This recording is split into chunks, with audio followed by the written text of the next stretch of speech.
talking with head coach before our next game with Buffalo. And Coach did a great job running the football against Eastern Michigan. Offensive line played well. What were the keys for you in looking back at that win? Yeah, we knew it was going to be a challenge in all three phases against a very well-coached and talented Eastern Michigan team. So, as always, the game comes down to explosive play margin, turnover margin, third down conversion, red zone, and special teams. And when you look at the performance indicators, we won 2 of them, we lost 2 of them, and one of them was a push. So that usually tells you it's going to be a game that goes down to the wire, and it did, and we found a way to make a play in the fourth quarter.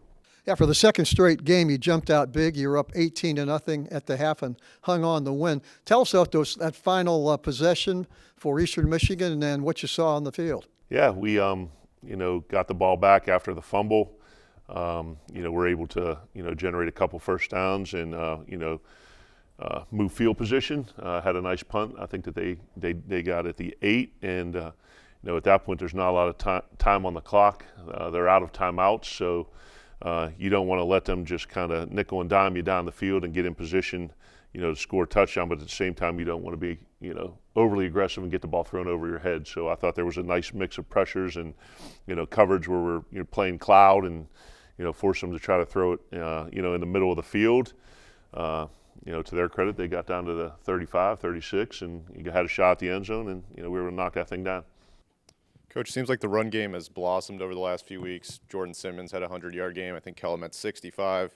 Just talk about the effectiveness of the running game and strides you've seen in that department throughout the season. Yeah, even though I'm an ex-quarterback and love to throw the football, our offensive systems over the years have been predicated on our ability to run the ball successfully. And when you're able to do that, it forces defenses to commit numbers to the box, either by numbers or by pressure. And when that occurs, you get one-on-one matchups on the perimeter. And, it's usually a long day at the office. If you can't run it, they can play too high and kind of cover you up. So, our ability to run the ball and protect the passer better not only has helped the run game, but has allowed us to get some favorable matchups on the perimeter. How did it feel after fighting so hard the last couple of weeks to finally get a win, especially back at home in front of the whole home fans? Yeah, sun shines a little brighter, food tastes a little bit better.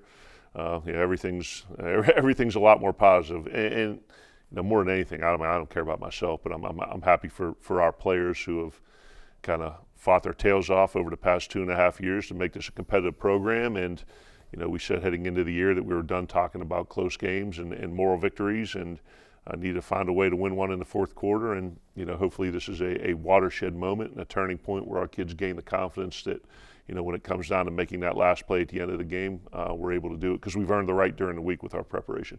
Buffalo has taken the last 6 meetings. Is there a little bit more of a pep in your step knowing that this game is at home and Buffalo is coming off of a blowout loss? I was unaware of that. The last 6 against us? Yeah. Okay. I could speak on the last 2. 2 years ago up there, we had the ball and needed to run the clock out and put it on the ground, and they had 2 ridiculous pass interference calls that weren't, and got them done. And we didn't make a play on 4th and 10, and they scored a touchdown. So had a chance to win that one. And last year I believe it was an overtime or double overtime game where we played great on defense and stunk on offense. They say last week doesn't matter this week, last year doesn't matter this year. So each game's a new opportunity, and we're going to practice well. We're going to come out and give maximum effort 100% of the time and hopefully execute our scheme better than Buffalo does. Is there any update on Ben Finley? Ben met with the trainers yesterday. A little bit banged up, he's been throughout the course of the year. We'll practice later tonight and see how he moves around, but hopefully everything goes well and he's able to play on Saturday. Coach, at 2-6, team's still in contention for bowl eligibility. Is that something that's being discussed or something that's used as motivation, or are you still looking at it week by week? Yeah, I don't think you have to because the kids are aware, but we're not to the point where we can worry about anything other than what's 5 feet in front of our face. And honestly, that's coming in this afternoon. Going through the film from the Eastern Michigan game. Figuring out what we did well and finding a way to improve that. And then identifying the things that we didn't do well and trying to fix that. There's an old adage that you can't accept in victory what you wouldn't accept in defeat. So we can't let the cologne of victory mask the stench of things that we did poorly. And we have to correct those things moving forward or they're going to get us again. So I kind of want to digress a little bit there, but no, we're not talking about anything down the road other than, making the corrections from Eastern and, finding a way to, play well against a very good football team in Buffalo. Final question, Coach. Your special teams we've talked about all season. Avery Book, your kicker, did a great job against Eastern, pinning them deep. Is there a special formula for what he does? But it seems like he gets great bounces every week and pinning people deep. Yeah, there's a study that I heard that every punt that's not fielded, the average roll is 17 yards. So that's why you always kind of stress to your return man that you want to anything you can field.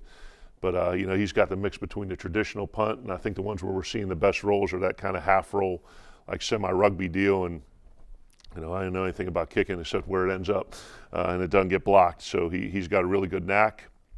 And some of those kicks, it makes it difficult for the returner to get underneath it. So whatever he's doing, I'm not going to say anything to him and mess it up. Let him keep doing what he's doing.